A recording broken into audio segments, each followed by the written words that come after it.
Praise the Lord. Hallelujah. தேவனுடைய பரிசுத்தமுள்ள நாமத்தில் இந்த காலை வேளையில் உங்கள் யாவரையும் நான் வாழ்த்துகிறேன். தேவனுடைய வார்த்தை ஆசீர்வாத மன்னா மூலமாய் மீண்டும் உங்களை சந்திப்பதிலே மகிழ்ச்சி அடைகிறேன். கர்த்தர் பேசுகிறவர். அவர் நிச்சயமாய் எல்லாவற்றையும் நமக்காக செய்து முடித்து வெற்றி சிறந்தவர். இந்த காலை வேளையிலே வாக்கு பண்ணினவர், வாக்கு மாறாதவரை நம்மோடு பேசுகிறார். அல்லேலூயா.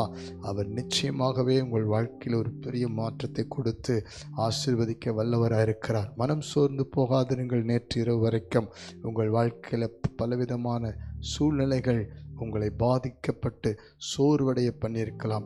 இழந்து போன சூழ்நிலைகள் அதிகமாய் காணப்படலாம். உங்களுடைய சூழ்நிலைகளை கண்டு நீங்கள் மனம் கலங்காமல் சூழ்நிலைகளை மாற்றுகிற தேவன் பேரில் நம்பிக்கையாயிருங்கள். அல்லேலூயா. இந்த கால வேளையில் கூட உங்களுக்காக தேவன் ஒரு வாக்கு பண்ணுகிறார். 1 சாமுவேலின் புஸ்தகம் 30ஆம் அதிகாரம் 19ஆம் வசனத்தை வாசித்து பாருங்கள். அவர்கள் கொள்ளையாடி கொண்டு போன எல்லாவற்றிலும், சிறியதிலும் பெரியதிலும், குமாரரிலும் குமாரத்திகளிலும் ஒன்றும் குறைப்படாமல் எல்லாவற்றையும் தாவீது திருப்பிக் கொண்டான். அல்லேலூயா, அல்லேலூயா. தேவன் இழந்ததை திரும்ப பெற்றுக்கொள்ளச் செய்கிற தெய்வம். உங்களுடைய உறவு, உங்களுடைய வாழ்க்கை, உங்களுடைய கையின் பிரயாசம், உங்களுடைய ஆவிக்குரிய பலன், உங்களுடைய வேலை, சம்பாத்தியத்தினுடைய மேன்மைகள், உங்களுக்கு வந்து சேருடைய பதவி உயர்வு, உங்களுடைய மேன்மைகள், நீங்கள் எந்த காரியத்திலே நீங்கள் முன்னேற்றம், எல்லாத்திலும் ஒரு வேளை குறைவு, இழப்பு, சிலதை பிசாசு திருடி வைத்திருக்கலாம், சிலதை அவன் ஒளித்து மறைத்து வைத்திருக்கலாம். கவலைப்படாதிருங்கள். தாவீது வாழ்க்கையிலே தாவீதுக்கு எதிரான அமலேக்கியர்கள் வந்து தாவீது இல்லாத நேரத்தினுடைய பட்டணத்தை கொள்ளையடித்தவன் குடும்பத்தை, அவனோடு இருந்த அத்தனை பேரையும், அவர்களுடைய குடும்பத்தின் ஆசீர்வாதங்களை, அவர்களுடைய குடும்பத்தினரையும் கொள்ளையாடி கொண்டு போனார்கள். தாவீது என்ன செய்தான்? தாவீது நெருக்கப்பட்ட நேரத்தில் தேவனை தேடினான் என்று அந்த 30ஆம் அதிகாரம் 8ஆம் வசனம் சொல்லுகிறது. பிரியமானவர்களே, நாம் இன்றைக்கு இழந்ததை பற்றி பேசிக்கொண்டு இப்படி ஆயிடுச்சே, அப்படி ஆயிடுச்சே, இப்படி போயிடுச்சேன்னு சொல்லி மனம் கலங்கி மனம் சோர்ந்து ஆண்டவரை விட்டு தூரமாக போயிடக்கூடாது.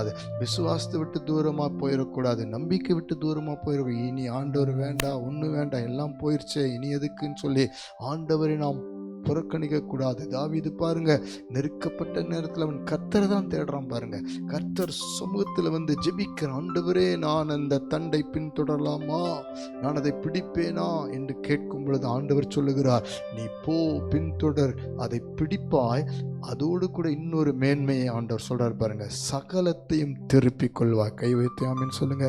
அன்பு, உறவு, பலன், சமாதானம், ஆசீர்வாதம், ஆவிக்குரிய வல்லமை, வரங்கள் எல்லாம் திருப்பிக் கொள்ள செய்வார். ஹல்லேலூயா, ஹல்லேலூயா.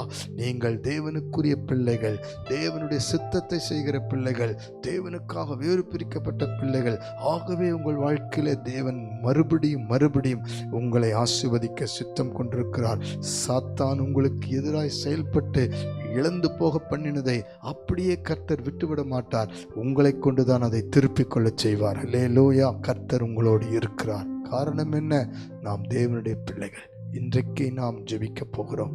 உங்கள் காரியத்தில், உங்கள் பிள்ளைகள் காரியத்தில், குடும்பத்தில், கணவன் மனைவி வாழ்க்கையில, உங்களுடைய ஆவிக்குரிய பாதையில, ஊழியத்தில் எதெல்லாம் இழந்திருக்கிறீர்கள், இப்பொழுது ஜெபிக்க போகிறோம். நம்பிக்கையோடு இருக்கிறீங்களா? ஆண்டவரை தேடுங்க. அதன் நடுவில் கர்த்தர் உங்களுக்கு ஒரு அற்புதம் செய்வார். நிச்சயமாய் தாவீதை போல நாம் தொடர்ந்து முன்னேறுவோம். தேவனுக்குரியதை நாம் முன்வைத்து செயல்படுவோம். பரலோக பிதாவே, ஒன்றும் குறையாமல் திருப்பிக் கொள்ள செய்தவரே, இந்த காலைகளில் ஜெபிக்கிற அத்தனை பேர் வாழ்க்கையிலும் ஏதோ ஒரு இழப்பு, ஏதோ ஒரு தோல்வி, ஏதோ ஒரு வேதனை, ஆண்டவரே, கணவன் மனைவிக்குள் இருக்கிற அன்பின் உறவுகள், சந்தோஷம், மகிழ்ச்சியை இழந்திருக்கிற சூழ்நிலை, சாத்தான் கொல்லுகிறவன், ஆண்டவரே, எந்தெந்த விதத்தில் அவன் ஆசீர்வாதத்தை இழந்து போக பண்ணுகிறவன் என்று வேதம் சொல்லுகிறது. அவனுடைய திட்டங்கள் இனி செயல்படாதபடி இழந்த நன்மைகளை, ஆசீர்வாதங்களை, உறவுகளை, பலனை, சுகத்தை, ஆரோக்கியத்தை கர்த்தர் திரும்ப பெற்றுக்கொள்ள ஒவ்வொருவரையும் இப்பொழுது திடப்படுத்தி தைரியப்படுத்தி ஆசீர்வதிப்பீராக. இயேசுவின் நாமத்தில் நல்ல சுக பலன் ஆரோக்கியத்தை இழந்து வியாதி படுக்கையில் இருக்கிற ஒவ்வொருவரையும் சந்தித்து இழந்த சுகத்தை ஆரோக்கியத்தை திரும்ப கொடுப்பீராக. ஆண்டவர், எத்தனை வருஷம்தான் மருந்து மாத்திரையிலே வாழ முடியும்? நீர் உமது கரத்தை வைத்து அவர்கள் ஆசீர்வாதத்தை திரும்ப, அந்த சுகத்தை பலத்தை திரும்ப கொடுத்து எழுப்பி உமக்காக ஓடச் செய்வீராக. இயேசுவின் நாமத்தினாலே ஆண்டவர், உம்மை நோக்கி ஜெபிக்கிற ஒரு பலனை தாங்கப்பா. இழந்த நேரத்தில் உம்மை தேடி வர உதவி செய்யுங்க, உம்மை சார்ந்து கொள்ள உதவி செய்யுங்க. கல்வாரி சிலுவையில் எங்களுக்காக எல்லாவற்றையும் நீர் தாமே ஜெயித்து எங்களுக்கு நீர் கொடுத்த தேவன் அல்லவோ? அந்த வல்லமையை ஒவ்வொரு ஆவிக்குரிய பிள்ளைகளுக்கும் கொடுத்து, பலனை கொடுத்து, அபிஷேகத்தை கொடுத்து, இன்னும் ஜெப வல்லமை கொடுத்து எழுப்பும்படி ஜெபிக்கிறேன். ஆசீர்வதியும் ஒன்று குறையாமல் திருப்பிக் கொள்ள செய்து இவர்கள் வாழ்க்கையில எதையெல்லாம் சத்துரு இழக்க பண்ணினானோ குழந்தை பாக்கியம் திரும்ப கிடைக்கட்டும் நான் ஜெபிக்கிறேன். ஆசீர்வாதம் திரும்ப கிடைக்கட்டும் ஜெபிக்கிறேன். இயேசுவின் மூலம் தாழ்மையோடு ஜெபிக்கிறோம். சாட்சியை நிறுத்தும் ஜீவனுள்ள நல்ல பிதாவே. ஆமேன், ஆமேன், ஆமேன். God bless you. ஒன்று குறையாமல் திருப்பிக் கொள்ள செய்கிற கர்த்தரை எப்பொழுதும் சார்ந்து கொள்வோம், அவர் பாதம் பணிவோம். ஆமேன்.